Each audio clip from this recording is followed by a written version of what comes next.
landfill overview and report with Lynn Potter Yes, we have and Jared Scott. the executive director. Yeah, thank you. And we also got Jill Fletcher. She's public education and outreach. Got some flyers for you. Jaren's the best person to explain our partnership with the 6 other cities and Trans-Jordan, any questions you got, so I'm gonna turn Anybody it an over expert to on hooking this up? They just are in the other room. I'll go get him. Oh, you mean him? Oh, Jennifer's expert, okay. I can't, I'm not sure what that comes up as, you know. She's going to just have to plug it in. Plugging it in does help. That always just doesn't got more. Sometimes. There you go. How about I find that file? Check that out. It doesn't take much now. Thank you, Lynn. Thank you. We're gonna trash talk here today. We're gonna truck trash. We are gonna talk trash. Hey, have you been around these guys or something? What do you, Paul acts like he's been around you. I heard him all the time say that, so I thought I'd beat him to the punch. Paul, I've actually met you on my front lawn one day. You're actually my councilman. He's my councilman. I don't know. So, Lives right down. Sounds harassing. I was mowing the lawn. Was he on Stop. a, was he on a bike? Last Was he Riding on a last my bike? summer. Was I riding my bike? Yeah. Yeah, That's Yeah, you Paul. were. that's me. If someone said I was only like, they'd be lying. I think you're my neighbor. I live by Germania Where Park. do you find that USB? Do you? Go up and down my district. I live right there across from the school. Yeah.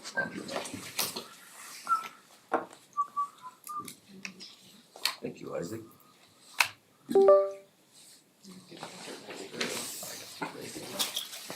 Thank you. That's right. I wasn't even thinking that, so.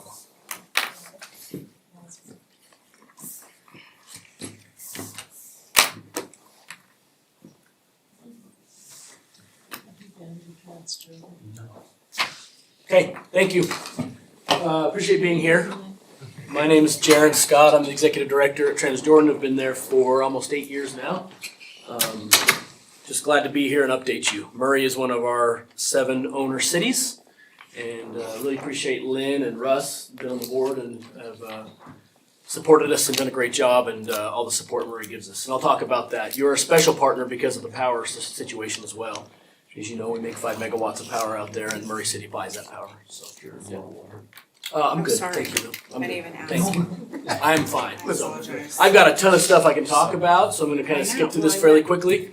If you have questions, stop me, but Oh, I just wanted to see the other cities, but that's okay. Yep. Got it. I'm gonna keep going forward. I went backwards, sorry. So our 7 cities that we serve, or their ownership, excuse me, we serve a lot more than that. But Draper, Midvale, Sandy, Riverton, West Jordan, South Jordan, Murray.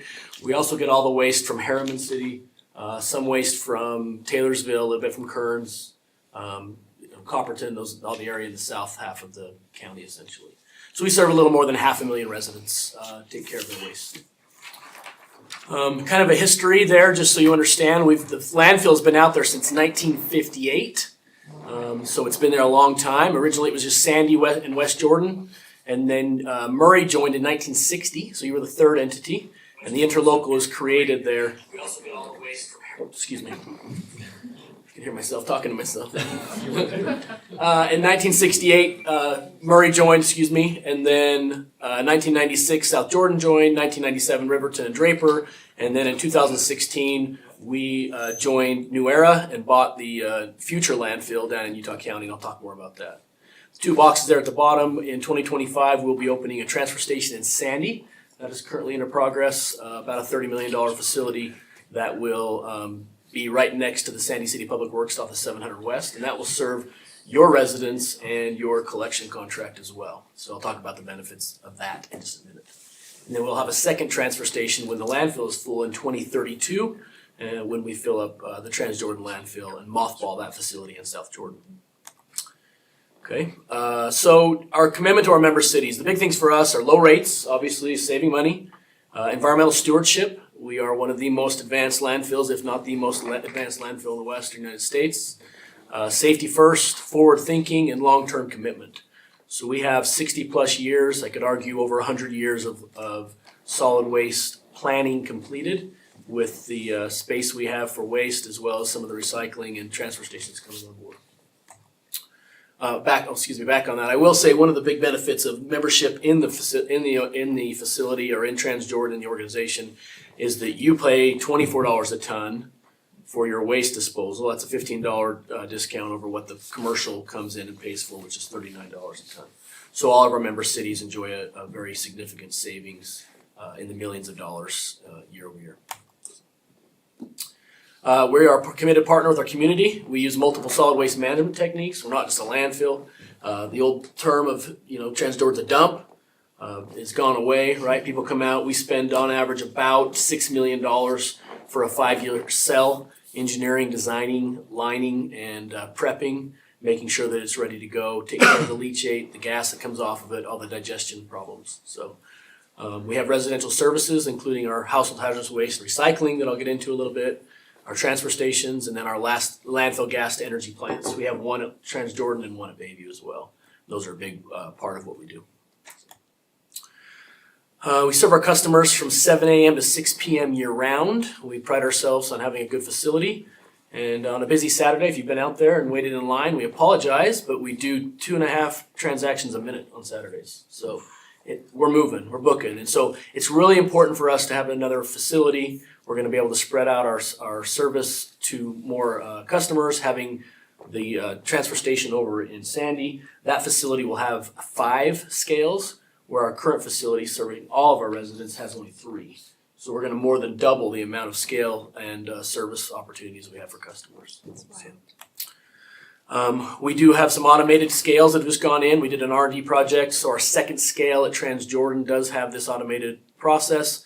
It does 2 things. Number one, it can capture all of the commercial trucks. So all of the Murray City trucks, and you guys are collected by ACE, are scanned in. They no longer have to communicate with a person. The weights are already entered in automatically. It prints them a ticket before they even leave. The gate opens. So it's automated, helps get people in and out, as well as reduces the amount of employees we have to have on site. So it's very nice. These same scales will be employed over at the transfer station. We'll have 3 of these, and all commercial traffic at the transfer station will have to have an RFID in their window in order to use the facility. So we're looking forward to that. Last year in 2023, we landfilled 412,991 tons of solid waste. We are one of the larger landfills in the state, in the western United States.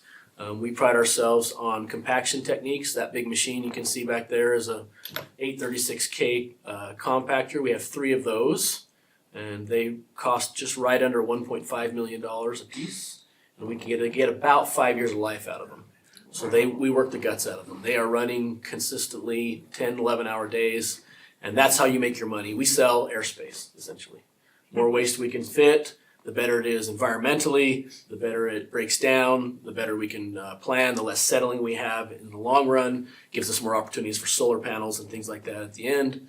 And so my staff is highly trained. There's some very good technology on there. When the operators run, there's a screen that comes on. They spread the waste, comes on to yellow, turns to orange, and then when it's finally compacted, it turns to green, and they have to get off it. At the end of the day, we get an efficiency report for every operator, shows them how well they've used it. So the hourly rate of running the machine now is up to about $280 an hour. And so for cost of the machine and the operators and the fuel, everything is Tier 4 final for environmental compliance, as well as just making sure we're getting the most technologically advanced trash in place and taken care of appropriately. We do divert from the landfill. We are the end user. We try to educate people, and Jill, who's back here, is very into the recycling community. We try to tell people that, hey, if recycling is going to happen, it needs to happen at your house, right, at your curb. That's where it happens.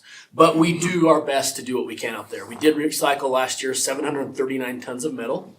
Most of those are probably refrigerators, hot water heaters, things like that.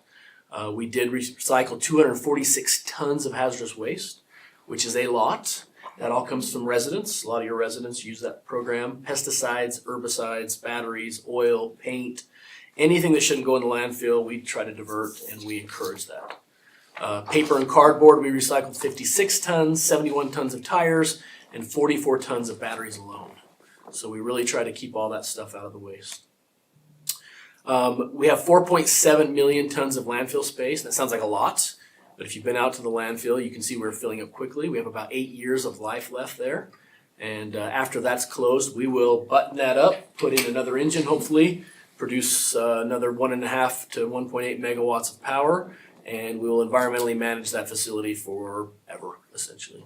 The EPA says 30 years, but they're analyzing that. I'm guessing that will be pushed out to forever, which is fine. We do a great job maintaining that. We have wells all the way around the facility. The entire landfill has a vacuum on it. So people don't realize, they think, oh, Daybreak is right on our border. We have homes less than 400 feet from our property line. And they come up and want a tour, and we're glad to show them. But they're always concerned, like, hey, the smell. You'll smell the trash in the open area where the trash is being compacted. But the rest of the landfill is like a large burrito that is completely sealed, and there's a vacuum pulling the air out of it constantly. That's what's pulled into the engines, burned, and creates power that Murray City purchases. And powers about 5,000 homes in the valley. So. Do you take mattresses? We do. What do you do with them? We compact most of them.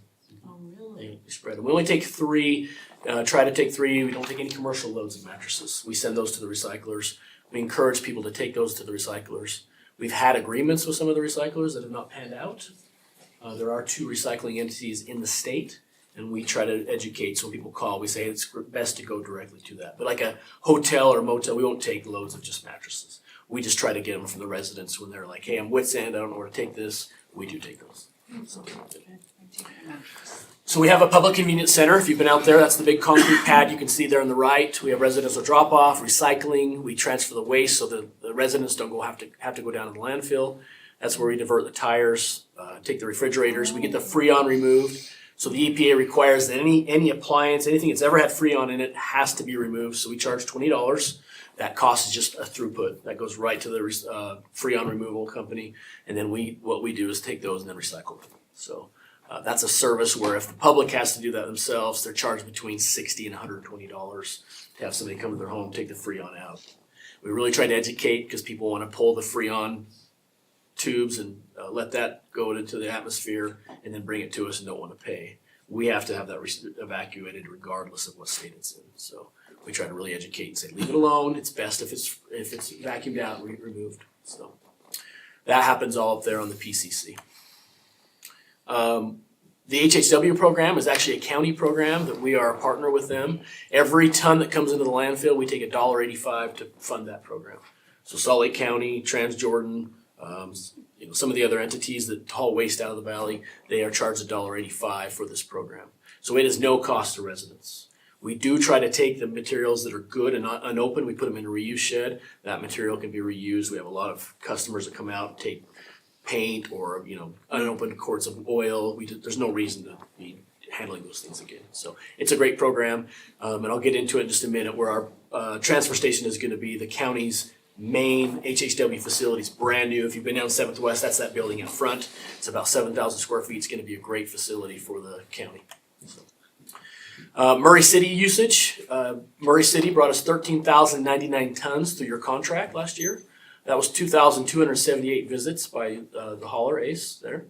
Your city trucks brought us 1,468 tons. It made 238 visits. That's from your public works and parks and rec and those people. And then your residents, we saw 3,018 tons from 1,689 visits from Murray residents. How do you know they're residents? Well, they tell us where the waste originated, so we don't know technically they're residents, but generally they are residents. I'd say 80% of those are absolutely residents. So When you go So in, you they do- ask. we ask what city you're from, So you don't show a driver's license with the address? You just take their word? because the cost is the cost, doesn't matter where they're from. We just ask them where they're coming from for data collection. That was gonna be one of my questions. Okay. The Sandy Transfer Station, here's a rendering. It is under construction currently. It'll be a state-of-the-art facility. Anticipated openings early spring 2025, so 1 year from now we hope to have major completion. And I'll show you a little bit more of that. This is the footprint you can see. So 7th West is on the left side. Parkland Drive is there on the right. That hashed box up front is Salt Lake County. And that's where the HHW building is going to be. And so our facility will be the big square there on the bottom right-hand corner. I'll show you here just a little bit more. So this is this was last week. You can see those two big tunnels that are poured there underneath. There's we're up to about 450 cement trucks worth of concrete right there. Total on the site, we'll pour $8 million worth of concrete. Those are 24-inch thick walls. The curved wall you can see at the top is what's called a push wall. So the waste will all be dumped where that flat spot is, and the tractor or the truck's turning around. And then we use our machines to push it up against that wall. It'll go down into the big heavy haul trucks that will be in those tunnels, and then that waste will be hauled from there. So, here's some other pictures, I think. Well, then it sure be nice, it will be a shorter. Correct. No mud, out of the, great facility, it'll have a state-of-the-art filtration system inside, quick roll-up doors, so it's not open to the air, no animals, vectors getting in and out, so we're very proud of the design. You can see the top left there is the east elevation, so that's looking, Sandy Suburban Improvement District is just kind of above that. The scale house area on the right, you can see the HHW building up in the top, and then that bottom left corner is the picture of the HHW facility. It is almost done, and they're scheduled to open by June of this year. And they'll be taking all of those chemicals from the residents free of charge at that facility. So if you went out there, clean out your garage, you'll be able to stop, drop off your chemicals, your batteries, whatever you've got, then pull onto our scales, get rid of your trash, all in one load come out. The public has their own entrance, commercial has their own 2 lanes of entrance, so to keep the big trucks and the little cars separate. It'll be fantastic. So when we have oil and paint, we don't bring it over? That's gonna end as soon as this opens, then the ABOP down at Public Works will go away. And then the residents will know this through flyer, whatever, cause I almost came to you, see? Well, no, we're still accepting. still- Right, Yeah. right. You'll accept until that they point. open. When is it scheduled to open again? June? Did you say? Spring of 2025. The whole That's ours. facility? No, HHW is gonna open earlier. They're gonna try to open, the county is behind, but they're telling me June. They're hoping to I have it just done mean the whole April. facility. My like your facility will be open by March of 2025. Oh, okay. So the stats for that facility, we'll have about 200,000 ton a year run through that facility. That's 150 commercial trucks a day, 400 residential trucks or vehicles, and we'll haul out, so we combine that into about 27 big semis that will leave the site. So the great news there is that what it does in our study, our traffic study, is the reduction of air pollutants in the valleys. Air quality is huge, and that saves every vehicle coming from your city about 20 miles. And that's big. We get over 1,000 commercial trucks a day. You take all of those, times them by 20 miles, and reduction in fuel alone is just massive, just unbelievable. So very excited about that. Will this increase the traffic on 7th West? It will a little bit, but very minimally. It was so minute, they almost didn't even include it in the study. So we were part of that study in the expansion of 7th West, and we actually put up about $98,000 for that little project they've got going on 90th South and 7th West. Okay. Will it increase our dumping costs? It will, but it should on the back end save from the collection fees, because the haulers will be able to do much more with fewer trucks and less personnel and their trips. So if a normal truck can get, say, 2 landfill loads, they might be able to get 4 transfer waste loads. Does that make sense? So it will cost, because it costs me about $8 a ton just to haul it from there to Transjordan. So we've got to increase costs just to cover our hauling costs. Do you know what that increase will be? Approximately $10 a ton. That will be determined, and the board will decide on that based on, we have Lewis Young doing an outside study for financials on that, and they constantly report on that as well. We're currently paying 24, You're currently at 24, yep, and and you see it going up another $10, so yes, we're looking at, I'm not good at math, but. $34. 34, Per ton. okay, that's quite a short jump. And that can be, and so we're hoping for some, and in talking to, for example, Sandy, they're just redoing their contract. They're hoping for a great reduction in what that comes back at based We'll on. be able to renegotiate our cost with ACE. Yeah. So, Yeah, so we'll have to Yeah. work with Ace to do that.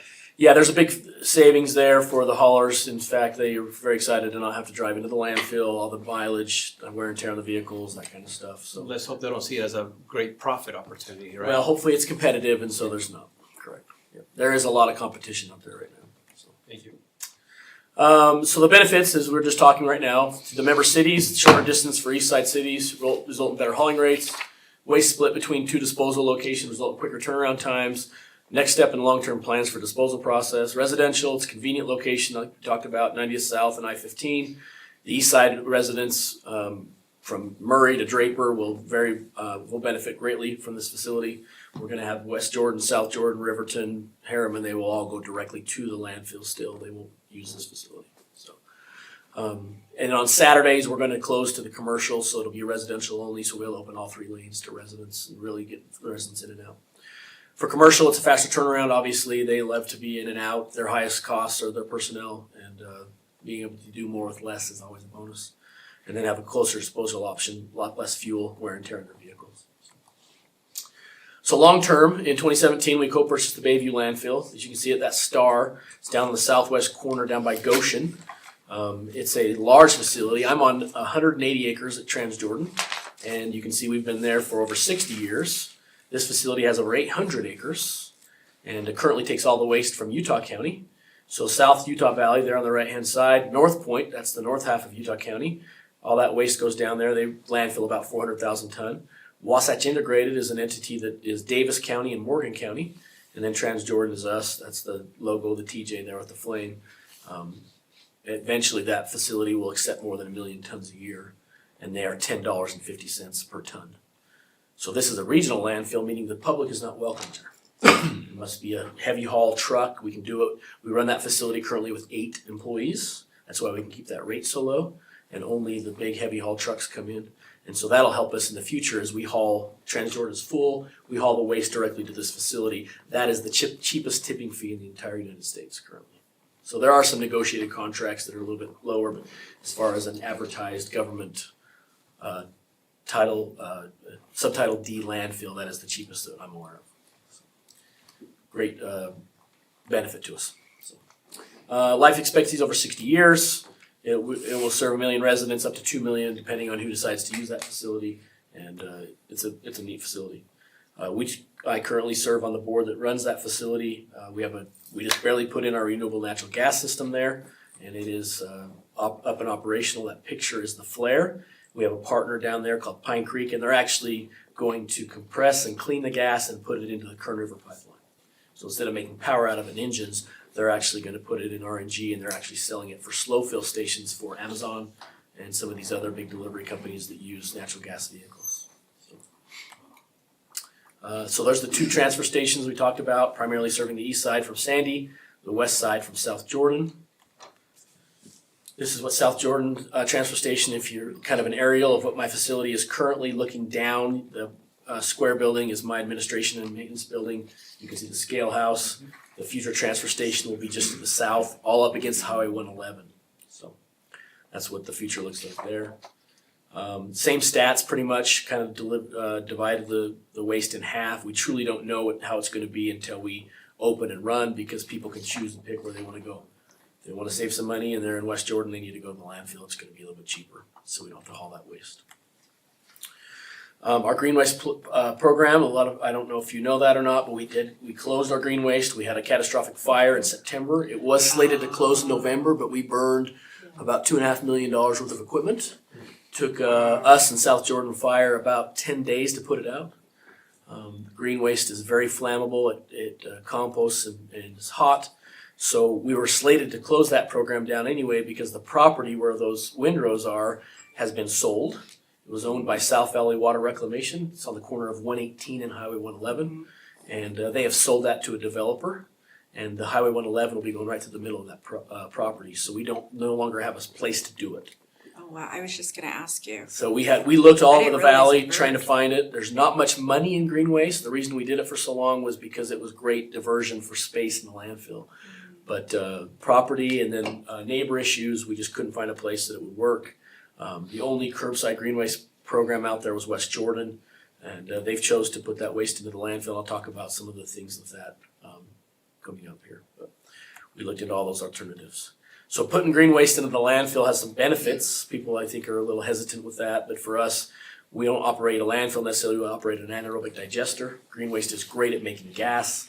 It breaks down quickly, does create a lot of space once it does break down.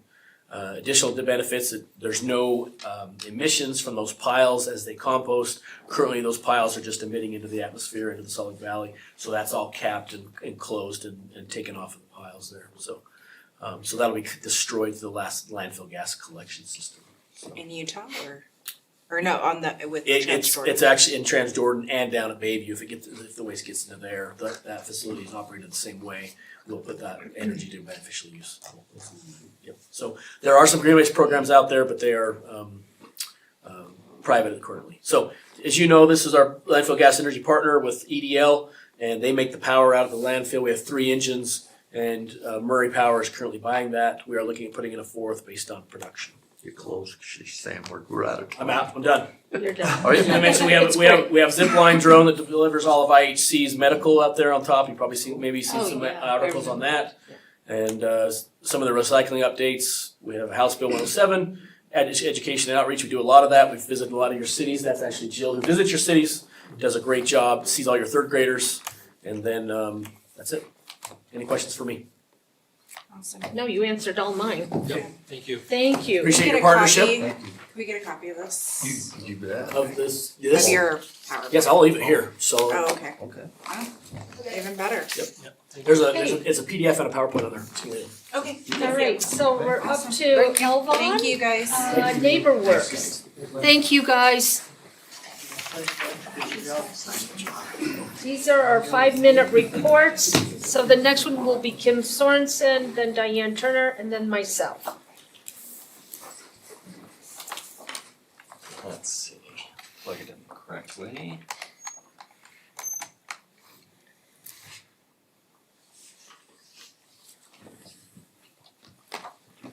See if it comes up. Hi, everybody. Hi, Elvon. I'll try to keep this quick. I know I only have 5 minutes, so.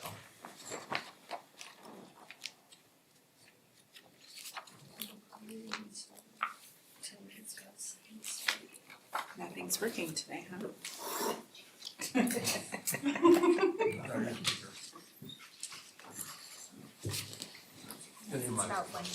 Oh, were they using this one here?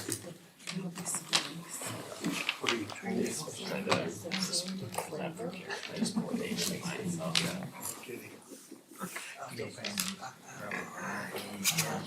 This was theirs. Does that work? Because I thought, I'm sure you did. This for Sandy. I mean, yes, Andy. Something's happening. Okay. I'm gonna drag it over. I know. I'll be really quick. I'm kidding. Well, now you only have 4.5 minutes. Just kidding, Elvon. Drag that.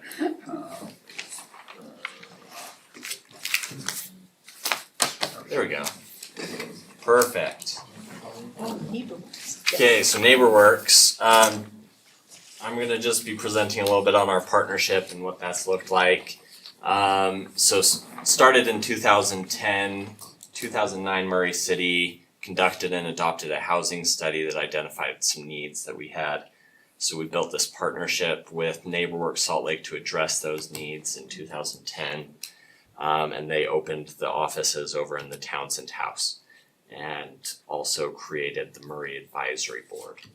Our primary goals with this partnership is to develop programs to increase homeownership opportunities for low to moderate income households and improve the housing quality for homeowners.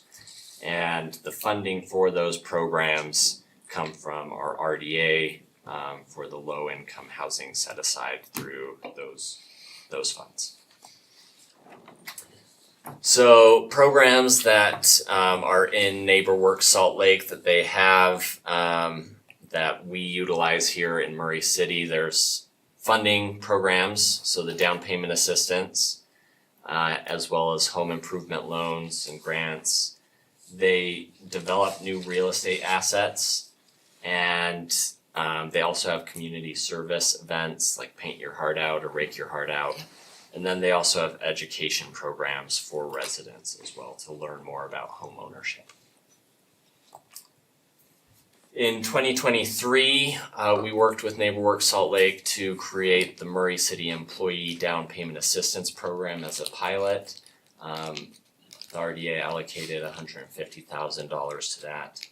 And then we also allocated $600,000 to NeighborWorks for down payment assistance and home improvement grants. 200 of that was kind of our regular amount that we do, 200,000, and then we also went more with 400,000. And then also they're currently developing real estate assets in Murray City, which is the 12-unit single-family subdivision at Tripling. Which they've started, right? Yes, they have started. They've started the groundwork there. Yes. You haven't seen it? I've got other developments I'm I'm like, you live right there. and you should see the other developments know. right there. So across the entire Salt Lake area, this is what NeighborWorks has done. So they've funded 24 down payment assistance grants, 8 home improvement grants. I won't read through all of this. In the real estate development, those 12 are at Trip Lane, and then community building and engagement. They painted one of the Murray homes. NeighborWorks isn't here. I'm looking real quick.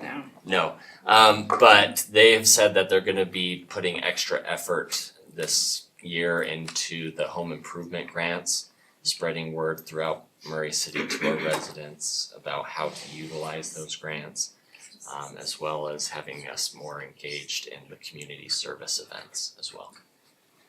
I can tell you personally, the grant is amazing. Yeah. Yeah. Yeah, it Phenomenal. values, it's a big value to our homeowners who we want to stay here in Murray and have that as a good financial asset to them. Any questions? I don't. No.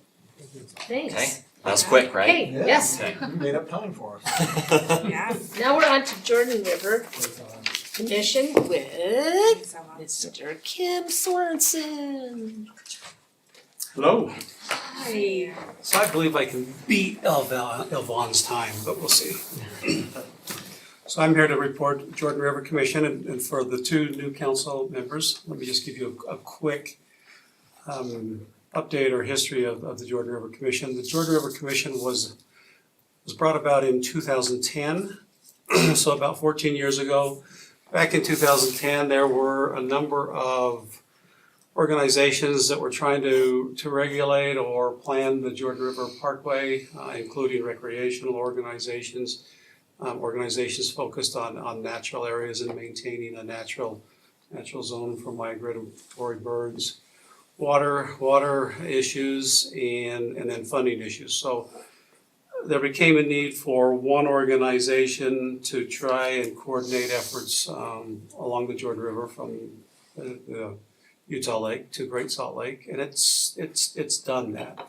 It now is comprised of all stakeholders along the Jordan River, including 15 cities, the counties, and state entities as well. So each of those members pay a fee each year, or membership dues. Ours is currently $3,600. That is figured on a formula based on the acreage of land you have in the valley, the area along the Jordan River, population, and that might be it. It's not a lot. A lot? No, that's not a lot. And that's a great comment. Most years we get more than that back in funding from different grant opportunities. So it's working well. Some of the current focuses for the Jordan River Commission include homeless issues. You can imagine that the Jordan River is a great place for those without homes to hide out and not be seen. Safety along the Jordan River. The commission goes to the legislature each year pushing for funding for these issues, and we've received money for additional policing the last 3 of the 5 years. Recreation, the focus is recreation in the river. You'll see boat launches and different things happening throughout the Jordan River. Water quality and quantity has obviously become a big issue with the commission, and they're just getting involved with that. And then funding to continue improvements all throughout the river. The commission has been successful in getting funding for many years to improve the Jordan River Trail. Now that, you may think that doesn't help Murray that much because Murray was the leader and could be argued that Murray began the Jordan River Parkway. But because of that, we had a lot of users coming from outside of Murray. We still do, but other cities have gotten much better because of funding opportunities and becoming aware of what they need to do. There's three main weeds along the river, including the Phragmites, the puncture weed, and Tamaris. And you'll hear more about Phragmites and Tamaris with the Great Salt Lake River or level, because those two trees or species suck a lot of water out to maintain life. They sponsor a Get to the River celebration each year in September. Next time we come, we'll talk more about what Murray plans to do there, but we have participated in the Get to the River celebration the last 5-6 years. And there are many, what we've done in Murray is we've done an education booth at Germania Park. We've done a chalk art contest and a 5K race, and this has become very popular with our residents. If you want more information or understand more, back in 2022, the Jordan River Commission, along with Salt Lake County, updated what's called the Blueprint Jordan River. You can Google that or type that in and read more about that, and that'll really give you a great view of what the commission does and how the Jordan River Trail and the Parkway is being monitored. Any questions? Are you gonna go canoeing again? Only if you'll go. I will go, even Okay. though I fell, but I think everybody else should go too. We new can members. arrange that. I live right by the river, this is my district, right? And we have a neighborhood that has canoes and we float it all the time. Oh, that's awesome. And my question is, why don't we have a float the Jordan Day at Murray, where we create a little festival and draw people to the side of the river and just So put that out there, you know? we can do that. The opportune time to do that is during the Yeah, Get to the River. Mhm. And the Jordan River Commission has access to canoes and those that'll help. In fact, the council did that, what Rosal was referring to a few years ago. Doesn't know. I'm fine, see? Yeah, but we could do So something is like that, Jennifer. and you're gonna see more, Jennifer's see not more gonna of go. those events. The recreation in the river is fairly new to the general public. Yeah. But you're right, it is something that's growing and growing quickly. Yeah, absolutely, you know, we just launched there at Winchester and come out at 48 South, and that's a great float, it takes an hour and a half, so. Some of the council mayor office have done that. Oh, yeah, you did go. Great. Cindy? Yeah. Thank you. Thank you.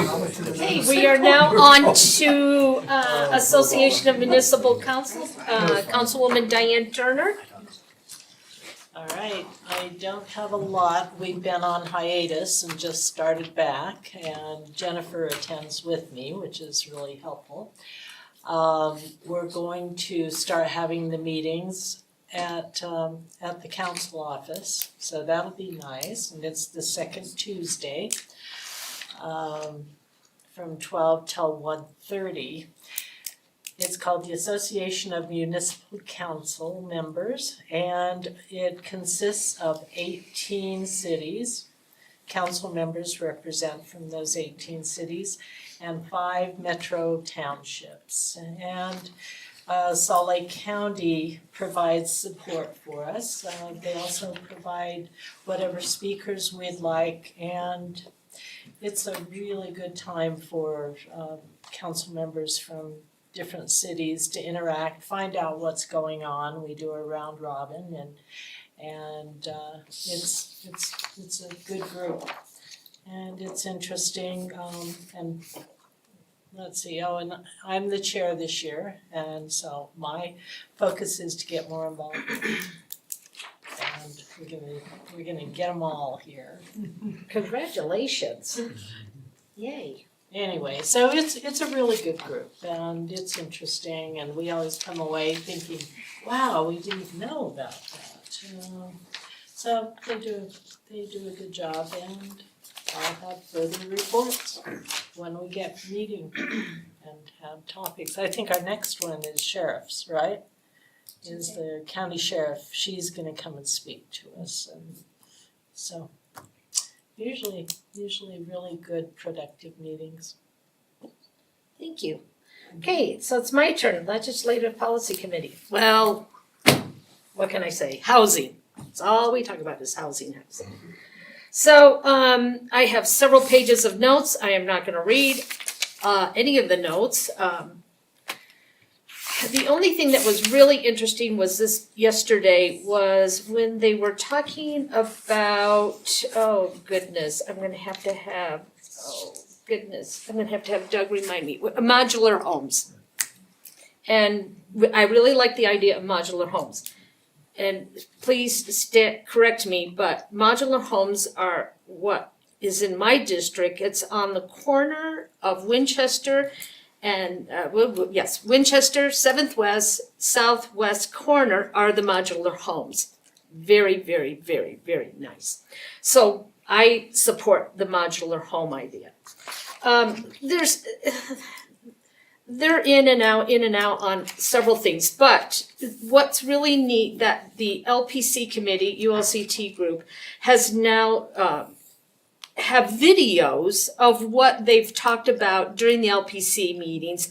They have a video, and so all you have to do is log in and you can get a quick update of what was talked during the LPC meetings. And it's Justin Lee and, I forgot his name. Anyways. Nick.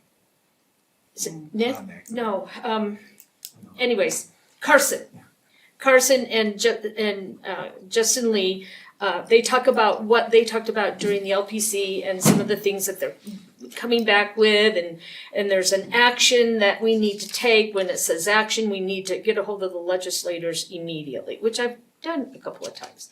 Anyways, the one thing that we were brought into was the SB 161, and I'm just gonna read what was given to us. It was the Energy Security Amendment, and the staff recommendation is to oppose this.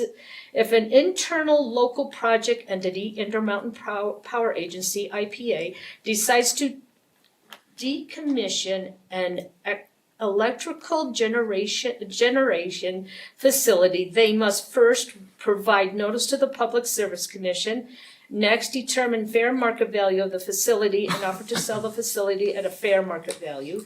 The bill also gives the state the option to purchase the facility if there are no private buyers for fair market values. And the last one is to modify the air quality permitting requirements for power plants, allowing the project entity to apply for an alternative permit. Right now, ULCT, LPC is opposing this. So that is my report. Once again, every time we come, Jennifer and I go in on Monday, and the mayor and GL and Doug and listen, it's like they're into one thing and then they're back into housing. Then another thing and then they're back into housing. So everything is about housing. So that's my report. I have a question. Yes. So do they have a fiscal note on the IPP thing? For the bill. It's on the second reading. No. Yeah, it went out of committee, now it's on the second reading? Yeah, they're getting ready for a second reading on it. So they It's- don't have a fiscal note yet attached? No, and I shouldn't guess, I won't guess. Yeah, don't say anything. Yeah, 'cause I don't you- wanna do- this- that's true. It's, Yeah, Alrighty, so now we are on to discussion and ordinance amending section 3.10.410 of Murray City Municipal Code relating the procurement code and prior approval of contract modification. Brooks again. Identify. it's great to be back. Because it's gonna be. They don't care. They don't. Oh, I don't have my notes, hold on. Oh, this share, You are the most prepared. How do you not? dues Give you an update. I planned my Alaska trip. Oh, yay, that's great to know. Okay, well, I can't see my notes, so hopefully I remember everything to say. But I just wanted to start out by saying this is phase 2 of the procurement change. We did phase 1 a couple months ago, and I just wanted to say thank you to the council for making that change. It has been a huge help to our employees, and we're hearing nothing but like great reviews for that change. At the time, I should have presented this back then, but I didn't have the data to support the decision. And since then, I have done a thorough review and analysis of our change orders by studying the last 4 years of everything, and I feel comfortable and confident moving forward with what I'm presenting today. So, the goal of this is to revise our change order thresholds to improve efficiencies, eliminate the bottleneck and unnecessary duplications of our projects and services. I've set it up very similar to the last presentation. I'm gonna talk about types of change orders and give you an example, a real world example. We'll go over the current code, we'll go over the proposed changes, impact analysis, and then, or examples of impact and impact analysis. But just to make sure we're all on the same page, the context of local government contracts. A change order refers to a formal request to modify the terms or scopes of the project after the initial agreement has been signed. So if I was a vendor signing a contract to make a new park, a city park, I signed that initial agreement. If I made a change, say we wanted to change the playground equipment to make it more AD compliant, like all abilities compliant, or we wanted to make a change to the bathroom, the window in, that would be considered a change order. So the change order then goes through another set of reviews and we move forward with that, and it just maintains that transparency and making sure we're all on the same page. There are several types of change orders. This is a short list of change orders and the most common ones, but most of them are unforeseen circumstances or conditions, errors or omissions, change in the direction by the city, change due to supply issues. I did put a cell tower on my site. I added that just recently because we had change orders at this location because of our cell tower that we couldn't get it moved. The performance units or the quantities, and then a notice of event, which a notice of event could be like someone dying on the vendor side or a sale of the company, something that would delay something to happen. This is a real world example. We have our theater, Murray Theater, and we hired Judd Construction with an almost $8 million contract. When they got in there, they were tasked with removing the surface wall and doing minor repairs to that wall. And when they got in there, they realized that the wall was only supported by toothpicks, and we needed to do some major repairs for the safety of our construction crews in there, our employees in there, and then future patrons. We were fortunate enough that they removed that wall and we found this now because it would have been detrimental moving forward. But what I really want you to pay attention to is the initial contract value, which is almost $8 million. And then the change order is $27,000, but the change percentage is 0.34% of the total contract. So we have a large dollar amount but a small percentage amount. That's what we're talking about in this request. I want to say, let me go back. Every contract we go through has a cover sheet similar to this. It has a justification of how we sign things, and it goes through a 6-person review. So a lot of people see it, and then we have them provide us supplemental information like these pictures so we can justify those change orders. Our current code says that the threshold for change is the lesser of 5% or $10,000. If it's one of those two, then it goes to an additional approval process of the purchasing agent and the finance director. And then the department director is responsible for providing us a justification form with those pictures or any additional supporting documentation that we can keep track of those changes. I want to say every contract that we sign, it goes through an initial 6-person review. So we have the project manager, the department head, legal reviews it, finance reviews it approves it for the funding, then goes to the mayor, and then it comes to me to attest everything. If it's over that 5% or over that $10,000, it goes through another set of reviews with the purchasing agent and then back to the finance director. So we have some duplication in there that slows the process down a little bit. My proposed changes for this request is to remove the lesser of and add a greater than. So now everything that would come to the purchasing agent and the finance director, everything else stays the same from at the beginning of it. But now the purchasing agent and the finance director would see the greater than 5% or over the $10,000 and over the $10,000. And everything else stays the same. We still have those justification forms that we follow, and all 6 other people still sign every contract that we change.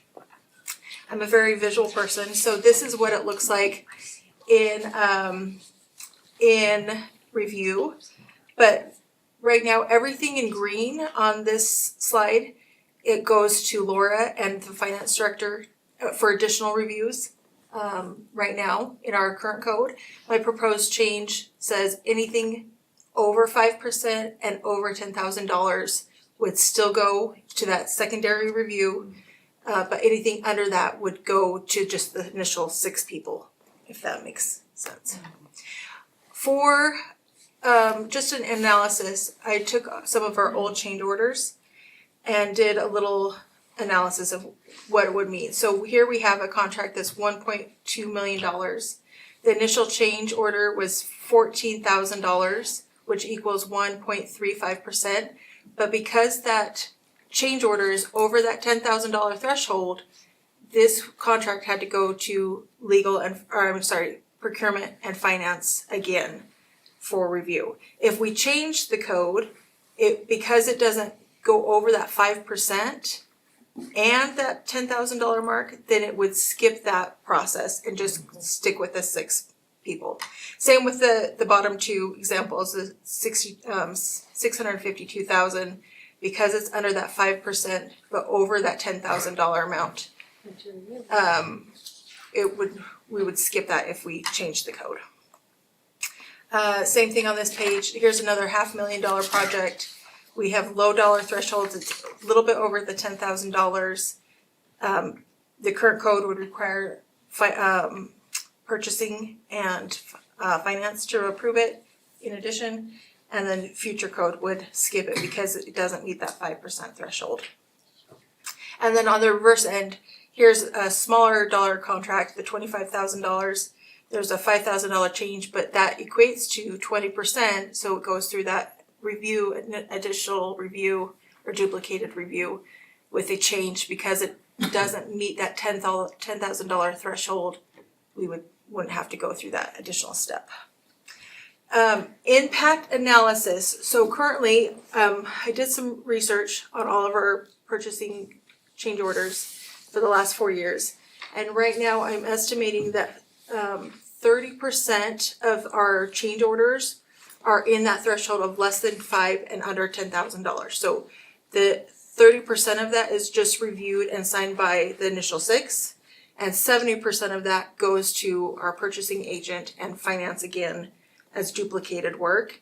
And the goal of this is to reduce that burden and reduce those tasks to swap that. And I think with this change in saying if we require the 5% and over $10,000, that would swap. And now administrative oversight would be 70%, and anything over that $5,000 and $10,000 would go to still stay with purchasing and finance for that secondary and duplicate review. So that is my proposal. Do you have any questions or I don't. considerations? Or I have a question. Yeah. I just like to think like a thief Yeah. for a second. Yeah. The administrative oversight, are they as into the numbers as a purchasing oversight would be? Because I know purchasing is really careful about what they do. Yeah. Not that the other 6 wouldn't do, but it's like, oh, another paper sign, Yeah. pass it on. I'm concerned about somebody underbidding a project to win the project and then coming in with small change orders in order to get up to where they wanted to be originally? Does that happen? It has, well, Yeah, I it haven't- happens, yeah. it does happen. I haven't seen it happen here. Not that we could Are have we not opening catch the it. door for that to happen? If we're now saying, hey, we changed the rules, everybody, you can underbid and then inch your way up, because Yeah. if you're under the threshold, you'll be fine. You're under the threshold. There's potential. Would we be able to catch it right now I was with just our? gonna say, be the same what we're doing now, Yeah, no different, meaning you could get through this so easy if you wanted to yeah, try to screw us. When I say easy, we've got 6 people looking at it right now. Mhm. Yeah. And trust me, when it gets to Brenda, lots of questions. yeah, When it gets to GL, I mean, I know when it's gone through, yeah. it's been vetted, like, big time. She's just trying to, Okay, And Make I'm, it so and this I'm also process- part of the purchasing and she department. gets it last. And I get it last, and I'm doing a thorough check as well, so.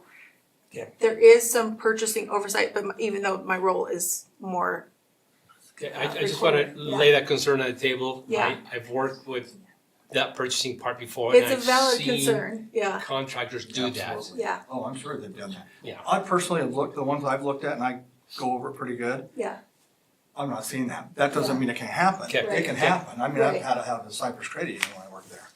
yeah. So if can you're happen comfortable with anyways. it, I'm comfortable with it, but I just wanna bring up that Yeah. concern. We do a thorough review. It's not just sign and pass on to the next person and say like all is well, but yeah, there is some research that's done with every signature that we do. Okay, and this is one to me, and somebody's keeping track of how many change orders have come from this project and so We do. on, right? Yeah, we do, Okay, we do. I just wanna make sure that reviews. we're being very transparent Yeah. about this, that we understand the whole scope of what's happening with this project, that we're keeping the contractor honest. And we've Yeah. even had, I remember, we've asked questions, our department heads are very savvy to what you just said. And so if that's happening, they'll bring that up. Yeah. And say, this has been, we've had 3 change orders. Orders. And so I've been impressed the way they handle it. We also have been doing a lot of procurement trainings in the back end and getting people aware of what our policies and procedures are. And so we have employees coming to us and saying, this is a concern, or this is what I'm faced with. How do Excellent. we fix this? So we are very proactive. We've got some stellar employees. Thank you for They're keeping clarifying track. that. Yeah, absolutely. Russ, did you have a comment? I just said if they're gonna change, or they're gonna try to do that anyway, so I think that's just managing the project It is, and communication with who you're working with. Which Yes. all of our change orders do have to go through that justification process. So if it's nitpicking and we can start seeing that there's a, what would we call it? pattern? Pattern, yeah. Yeah. Then we can start calling them on that. okay. I have Yeah. a question. What happens if they met the threshold for that project financially?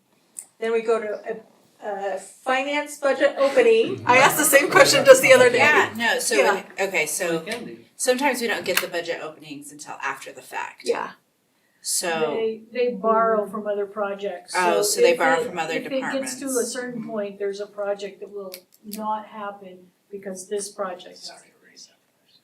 no, it's a good question. Yeah. I mean, I think That's it's fine. great. yeah. Yeah, okay, so, yeah. I was just curious, what happens if there's no money for a project? That happens too. With the theater, I'm sitting here and I'm like, how much more money are we gonna put into Well, it? we budgeted for 10, I believe. Yeah, Yep, we yeah, did. we did budget for 10, but But trust me, we're Some constantly. of the walls come off, we're like, We're constantly talking about that, going like, okay, we budgeted for 10, we don't wanna get close, you Yeah. know, and so- now we're close. And yet, that wall, I saw that, and I'm going like, there's no foundation. there was Yeah. there was No, nothing there was holding no that up. foundation. This is why I'm almost here, I just say, I'd love to have historical people here to be able to say, trust me, this is more money than anyone has a clue. And everyone that wants us to do it doesn't put any money into it. We Well, put the money Yep. into it. you know, You guys are I think awful. one thing, Yeah. I think you're right, I think you're right about that, but I think one thing is being transparent about what that process was, right?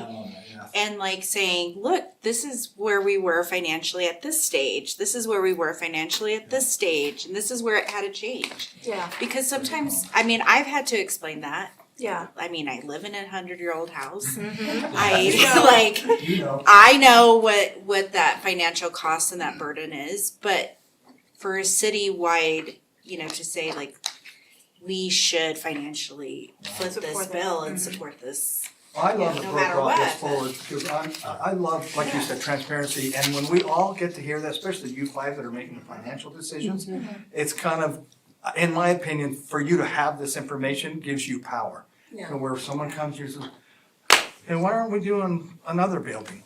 Well, let me tell you why. Well, no, and I think what I've really appreciated, even just going through this process with the change orders and changing your guys' limits, is really understanding the process that you guys do go through, because we don't get a lot of that information on our end. And I don't think, I mean, in my tenure, I haven't with the previous even administration at all. Yeah. So it's been very helpful. It's been nice to be able to. It's been great. transparent, yeah. Well, and to be informed in making our decisions. Yeah, absolutely. Yeah, I think moving that's forward, important so. too. And that's why I give a history and try to show real Yeah. world examples too, Yeah. so you know this is what we're really looking at. Yeah. Diane or Adam, do you have any questions? No, I have a comment. It was a really good presentation Thank and you answered my questions. perfect. So I was waiting for it and you did it. Oh, great. So, thank you. Okay. Thank you, Thank that's all you. I have. Okay, we are now on to discussion on resolution approving an interlocal cooperation agreement between Murray City, Salt Lake County relating to the Salt Lake CDBG Urban County Program. Thank you. Community Development Block Grant Funds is, or I'll just shorten that to CDBG, are funds that communities, local communities receive from the federal government annually. And the funds are intended to help people or areas that qualify for low to moderate income guidelines. A city under 50,000 population must receive those funds through a county urban area. A city over 50,000 population can become, an entitled city. Just Ray Chokes dug out this part. Yes, because Murray just became an entitled city. So cities over 50,000 can actually receive the funds directly from the federal government and spend them as the city leaders choose. You meaning some of you, the last year's council passed a interlocal agreement to, even though we are over 50,000 population, to stay with the county urban area for the next 3 years. Mainly, I don't mean to speak for everybody's thoughts, but mainly because it came upon us quick, and we didn't, in talking with the mayor and staff, we didn't feel like we were ready to take it on as an entitled city. So we basically deferred to accept the funds and let the county manage them for us For 3 years. for 3 years. Okay. And then Can we rescind that if we wanted? we can't rescind it, but in 3 years, if we want Okay, so to in 3 become years, an okay. entitled city and take the funds ourselves, we can choose to do that. And we're not the only city that's over 50,000 that is part of the county urban area. There are several cities in Salt Lake County that let the county do it. And now's not the time to talk about the advantages and disadvantages of being an entitled city, but there are advantages and disadvantages that you would want to consider when that time comes. So since we are part of the county urban area, however, Salt Lake County allows us, Murray City, and any city that is in the urban area, to annually keep the hard cost funds for themselves. So let me just back up a little bit. So as part of the CDBG funding grant program, there's two costs. There's what they call hard costs and soft costs. So of the total amount of money that a city is eligible to receive, 85% of the funds must be used for hard costs. Those are typically things like buildings, infrastructure, vehicles. There's actually a physical something that you're purchasing or building with those funds. The other 15% can be used for the soft costs, which are programming costs. So things like counseling services, I don't know what, food banks, things like that, where they're more programming as opposed to hard costs. So what Salt Lake County is allowing Murray to do with this interlocal agreement is, if we should choose over the next 3 years to take the hard cost portion of our eligible funds and use them in Murray City for a project that Murray City wants to do, then we can do that. Now, we're not eligible the first year because the county already started the process before we signed the agreement. So the first year is off the books, but in years 2 and in years 3, which will be coming up starting in the fall, then we can, if we have a project that we want to do, like I say, a road project, an infrastructure project, the senior center maybe wants to buy a van. Those are examples of things that we've used in the past. Get a new tree.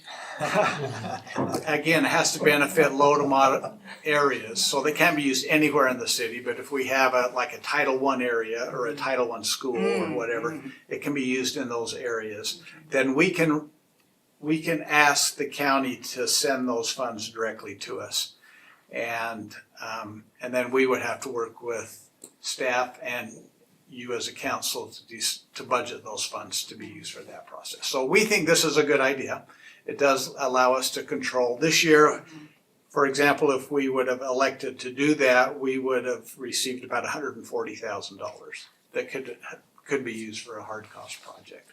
It changes every year depending on what Congress appropriates and so forth. So I don't know what it's going to be next year, but it's probably going to be in that same area, around $140,000 to $150,000. And we'll work with our staff, and if we decide, yeah, there is a good project that we would like to do, we would come to you as a council to have it approved, because it would be an interlocal agreement with Salt Lake County. And when you say it can be used all in Murray, that's including RDA area, correct? Yes. Okay. Yeah, any area that is benefiting low to moderate income. Okay. The county, of course, there are things that they want from the city. And really the main one is that they want the city to participate on their advisory committee. So we would have to designate a representative, a staff member, to sit on the county advisory committee. Which is, explain, just really. Well, so briefly. somebody has to decide where all this money is Okay. going, All right? On the urban county. And Okay. so they put out applications, and Okay. a lot of organizations submit for these funds. We would have to provide a person Okay. that would make recommendations to the Salt Lake County Council on how those funds would be set. Okay. But we're willing to do that. I've talked to Phil. It's always, CDBG has always, in the past, in Murray, been located in the Community and Economic Development Department. And so Phil, without, talking about the specifics, he said, yeah, we're willing to take that on if we can get the money, so that's what the interlocal agreement basically does, is it just gives us the option, it's not required, to say, yes, we want our hard costs, and then we have to figure out how to spend them. Okay. Any questions? Any questions? Okay. All right, we have 2 minutes for discussion on the Murray City Council Policy Procedure. Jennifer Kennedy presenting. Alrighty then. So as some of you know, who were on the council last year, I started this project just to combine our council rules and our council handbook into one document. It's just the main goal of this at this point. It's not a complete rewrite of either of those documents, but wordsmithing did occur. That being said, there were some changes that I did put in, and they are on page 5 under the municipal elections. I added about the council. I got it. I love it. Oh wow, these are great. Now you need picture.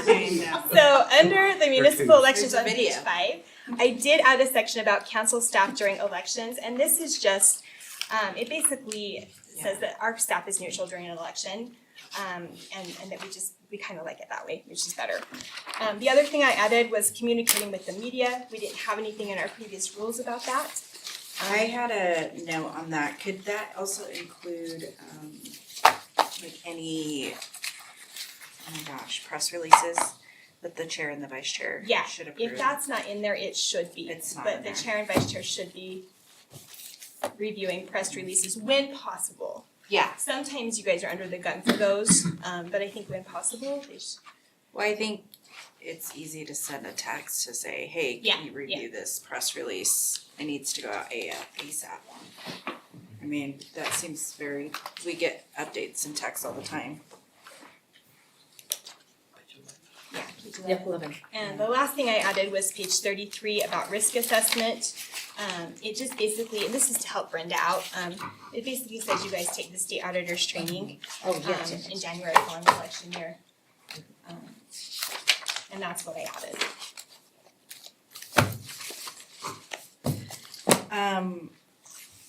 Could we, I know we don't have very much time and you have my notes, but I just wanted to just say, I did have some notes on page 7 about governance.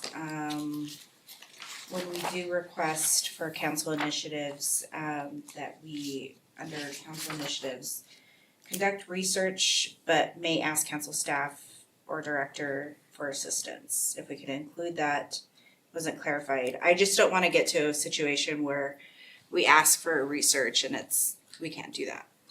So I just wanna make sure that, So, I have some other things I wanna change, but I wonder if we just approve this. and Yeah, then just we- approve it and then And work then on we it. create a committee next week to go through it. well, then we should create the committee before approving it. But this is just, I'm modifying the rules we already have, but I feel like there's a lot of things in here that Yeah, we're not doing. Right. Like, it says to do it and we do it different ways, so we either need to I agree change. 100%. Like I Yeah. said, my main goal for this But- was just to combine these documents Yeah. into one and add your policies there, so you guys have one document with everything in it, as opposed to a handbook here, some rules here, a policy here. That's my goal with this. Yeah. So I think this Is is like there step some one of a edit- Yes. process. And my goal And then the down- committee would be step 2. Yes. That's how I would say. Yeah, 'cause Well- I have lots of questions. yeah, then you're saying the committee next week. So we approve this next week and then motion to create a committee. Yeah. And then we have 2 of us start going through it and start working with everybody to overhaul the things that we don't like or we don't feel like we're adhering to. I feel like we already have it and we can overhaul it now. I mean, not today.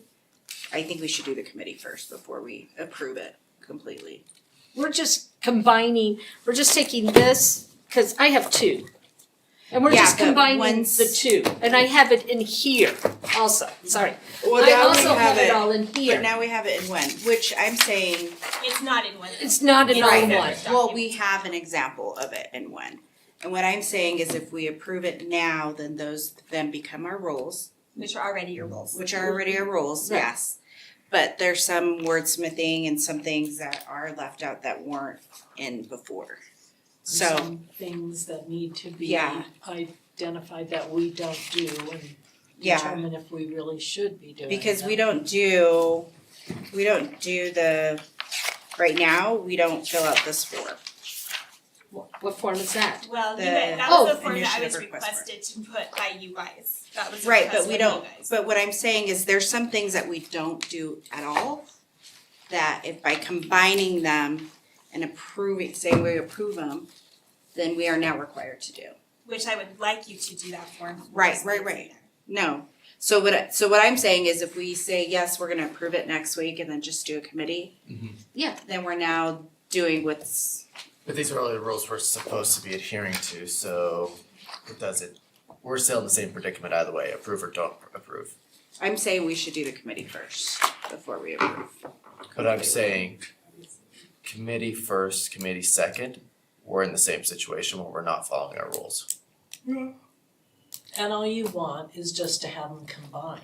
Yeah, That's that's, the With only those thing. That's changes it. that I just mentioned. And then- And I can take those out if it keeps it simpler. I can take what I added out if you wanna do it that way.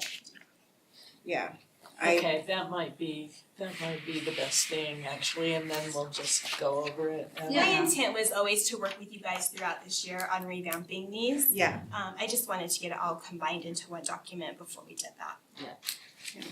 And if we could have what you've added as another page as recommendations, recommended changes, Absolutely, yeah. then we can look at those and talk about it and decide. We already yeah, and we already have Yeah, that. That's a good idea. That's, Paul. yeah. Because I don't wanna lose those recommendations. You get Yeah. Oh, I don't these either, I things. want them in there.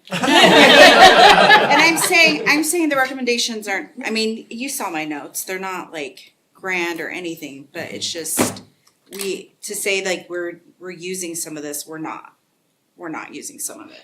Right, and we And need so- to discuss them. Yeah, too. and we need to Oh, discuss yeah. them. So I think that's Yeah. really important, but just to combine them, I don't see a problem with that. I don't either. Neither.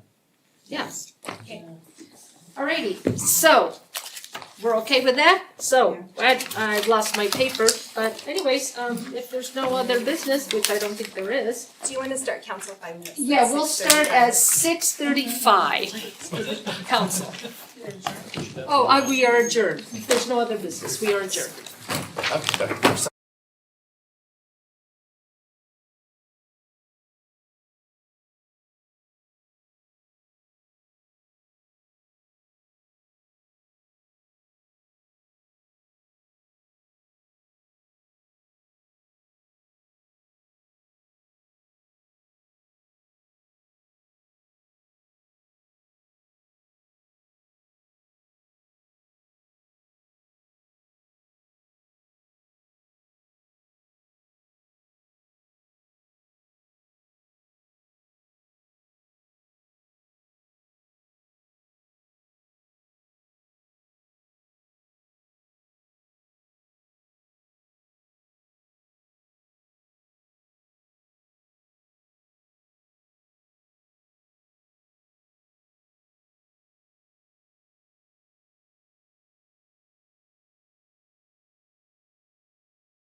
We're gonna wait 5 minutes as people get coats, because apparently it's cold in here.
Is not working, so there's not gonna be warm air. So if you're cold, you're gonna want a jacket.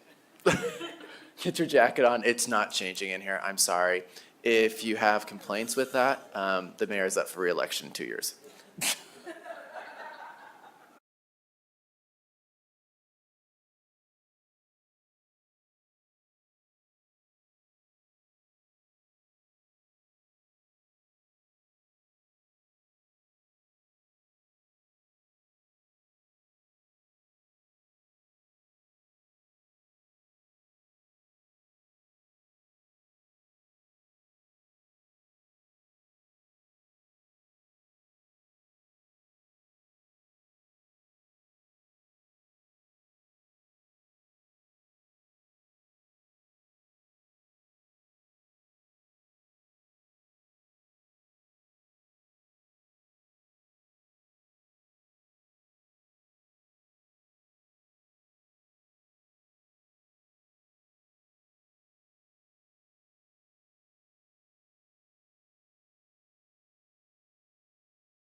Call this meeting to order.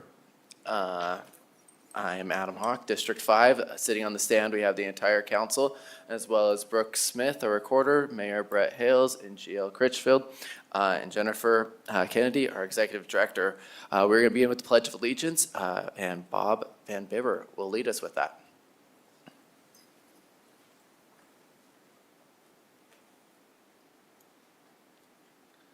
Please repeat after me. I pledge allegiance to the flag of the United States of America and to the republic which it stands, one nation, under God, indivisible, with liberty, justice for all. Thank you.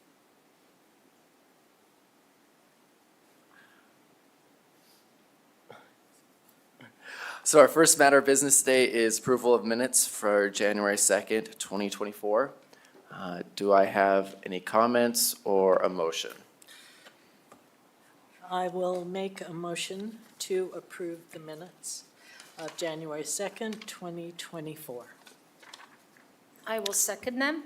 So I have a motion from Council Member Turner and a second from Council Member Cotter. All in favor, say aye. Aye. Okay.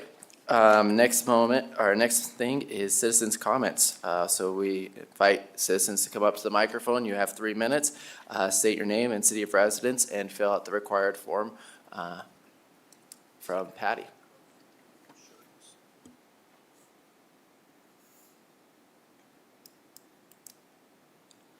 Okay. Going, gone. All right, we have no comments, so we'll move on to our consent agenda. Mayor Hales presenting.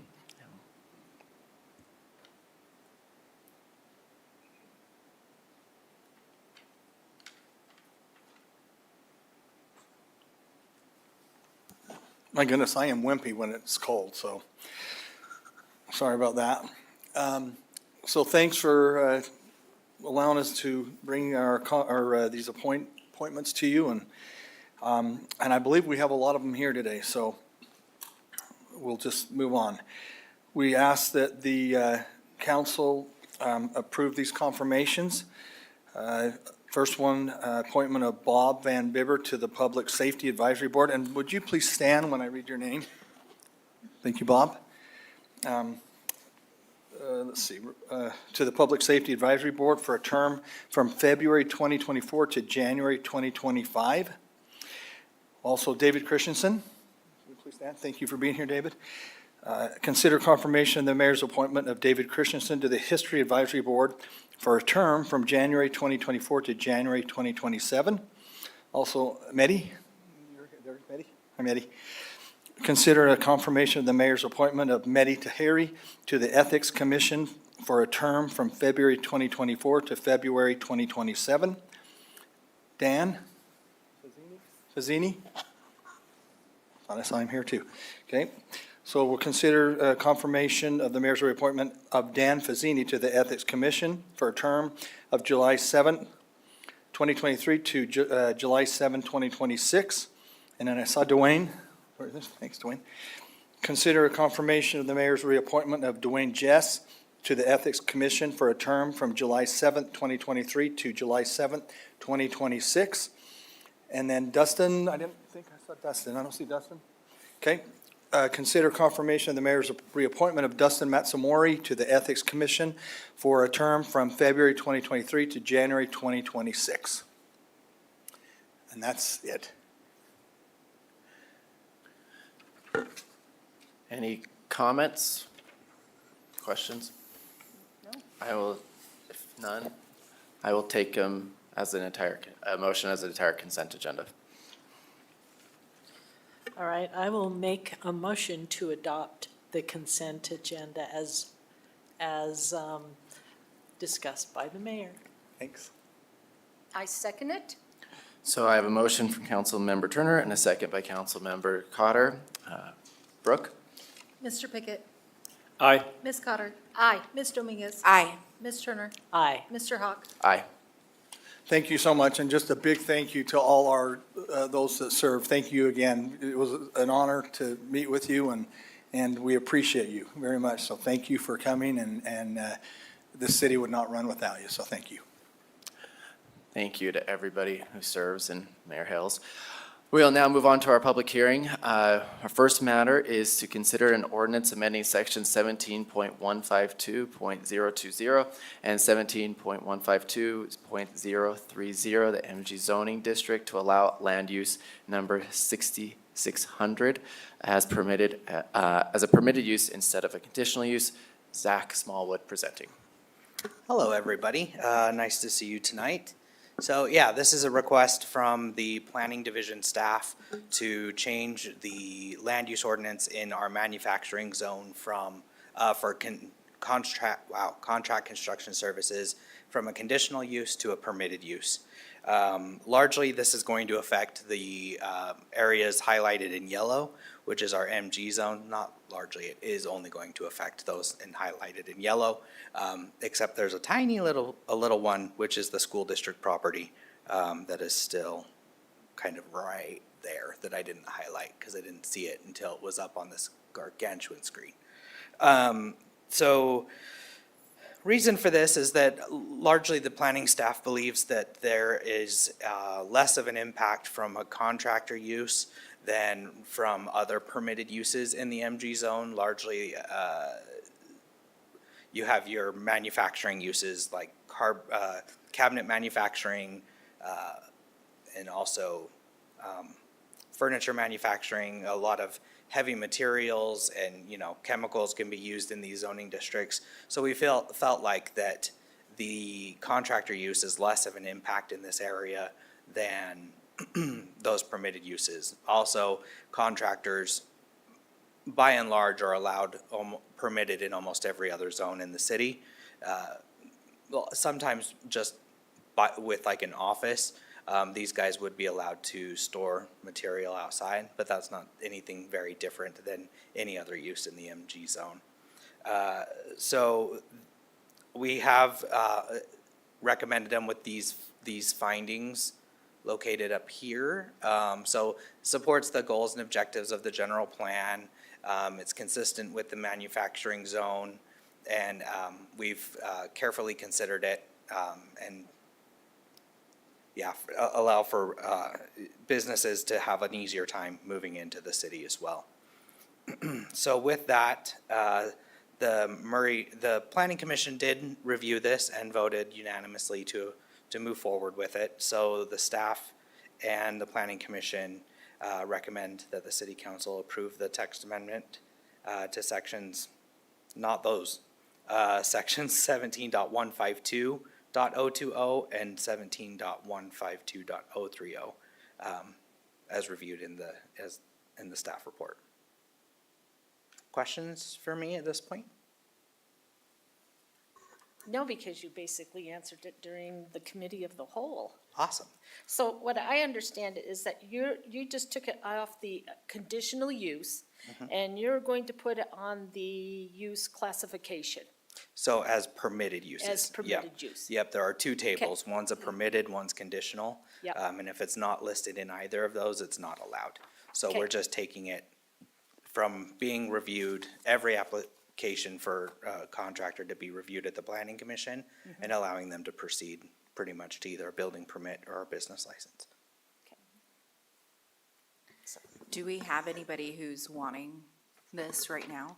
Do we know of anyone? Not at this moment, but we often have a lot of conditional uses for Requests. contractor uses.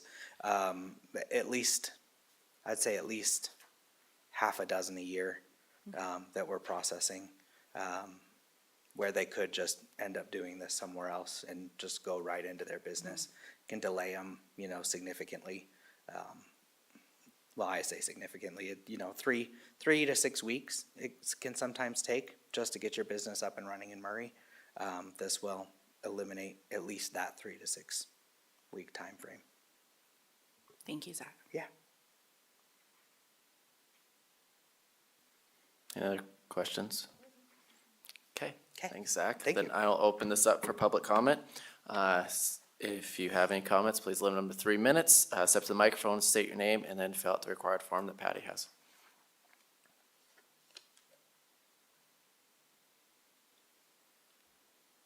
Okay, then with no public comments, I am open to a motion.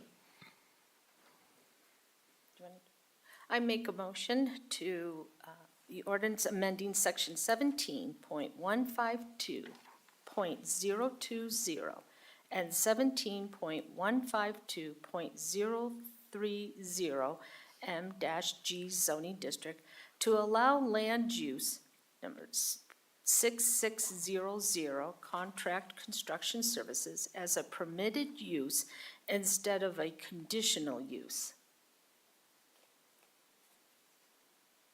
I have a motion. Do I have a second? I will second. Okay, I have a motion from Councilmember Cotter and a second from Councilmember Dominguez. Brooke, will you call the roll?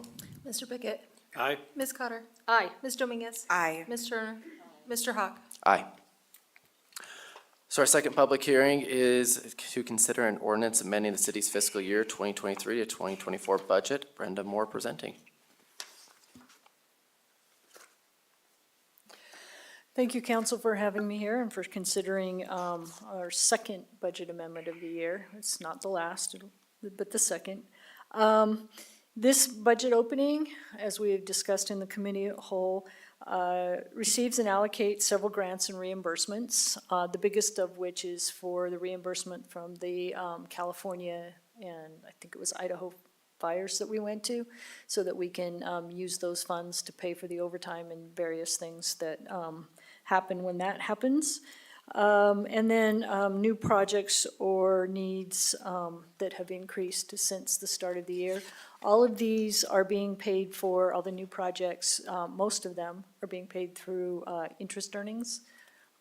We are still earning around 5% on all of our money, so that allows us some leeway and not have to dip into reserves to cover additional costs. The other thing this does is allow me to adjust the budget for the year-end transfer of, I think our transportation sales tax is gonna come in above budget. And so I need to transfer that to the CIP where it is on reserve for future streets projects. And then also anything above 26% if we don't spend all of our money, which no department in the city has ever spent every dollar that they've been allocated. I don't want this year to be the first, but I will transfer anything if our fund balance becomes over 26%, and I will need to adjust the budget for that.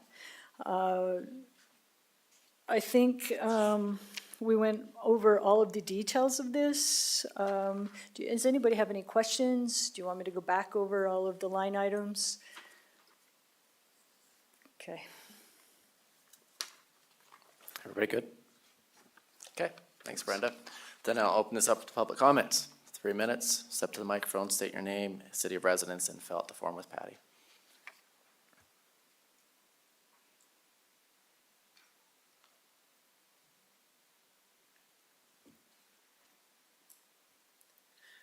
Hello. I had a citizen comment, but I got here a little later, but I'm gonna make it related to the budget, so that it counts. The committee of the whole meeting, the sound was much better, and I really appreciate the council and the city using their budget to put in a better sound system for the recording. Mayor Hales mentioned in the committee of the whole meeting that he was hoping that people who care about preservation were listening about the adjustments regarding the Murray Theater and it costing a lot more than expected. Just as when anyone's building a home, they realize things always end up costing a lot more than expected. But I can't speak for all that care about his historical preservation, but I personally really appreciate the city taking care of the Murray Theater and spending the necessary money to make a great project that's going to be an anchor to our downtown and really draw people in and reinvigorate Murray downtown. And in relation to that, I really appreciate that the city listened about the sound for the committee of the whole, but also listened to the citizen feedback about downtown. The downtown Murray area plan that's proposed looks really good, and I feel like it's really heading in the right direction, and you can tell that the city took into consideration the feedback of citizens and with all of the open houses and surveys that happened. And I personally really appreciate that. Thank you.